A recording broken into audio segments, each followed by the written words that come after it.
Sakyčiau, kad mes žengiam Lietuvoje dabar pirmąjį žingsnį, ne tik mūsų įmonė. Įmonė mūsų jau gal 5 metus skaitmeninį modeliavimą užsiima. Mes ir Rusijoje, Ingušijoje statėme, projektavom gamyklas. Užsikabinau pirmiausiai nuo to, kad labai patogu yra projektuoti būtent konstruktyvą.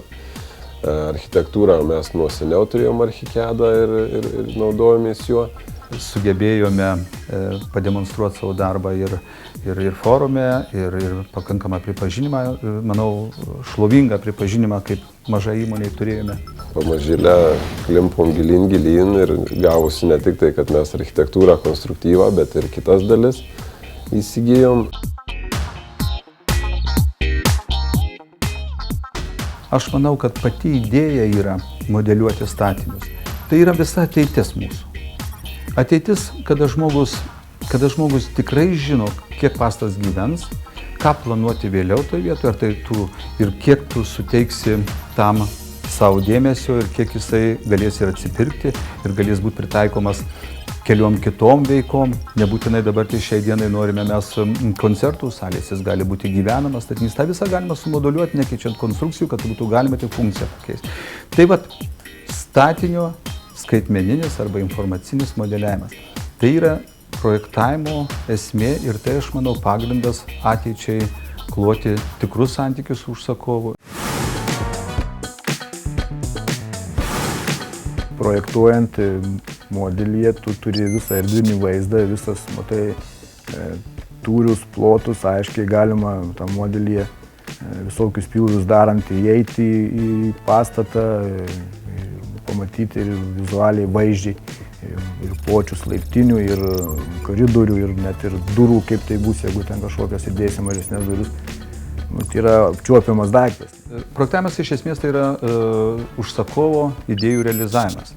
Jis turi įsivaizduoti, kaip jisai elgsis, kaip statinys tarnaus, koks jo ilgaamžiškumas, kaip funkcija atitiks tą, kurią jisai sugalvoja.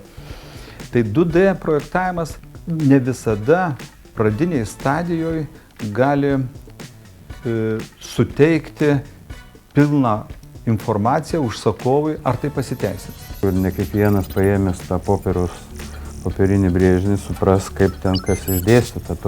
Jeigu dar pastatas sudėtingesnis keliais lygiais, ar ten reljefas kažkoks yra ar panašiai, o jau šitą modelį jisai tiesiog gali pasivaikščioti ir pasižiūrėti.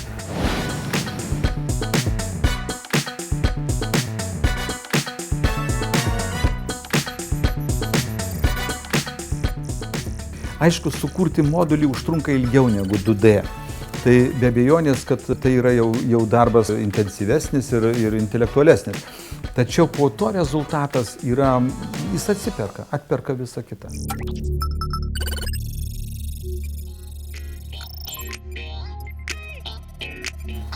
Mes projektavom, mūsų toks tarpinis buvo projektas, tai Marijampolės pataisų namų rekonstrukcija.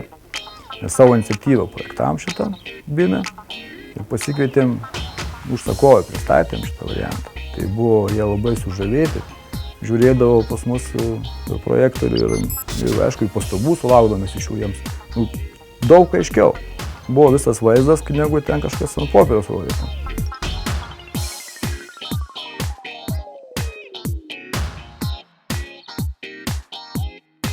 Tu gali pasivaikščioti, tu gali pakeisti netgi, tau davus žalią modulį, tu gali keisti sienų spalvas, grindų spalvas pats. Tu gali tiesiog susikurti savo jaukumo ir jeigu dar priemonė yra, kaip čia dabar jau šiuolaikiniai, turbūt nuo čia keli metai, tai yra naudojama tie daugiausiai vaikai žaidimų, tai akiniai, reiškia turiniai arba erdviniai.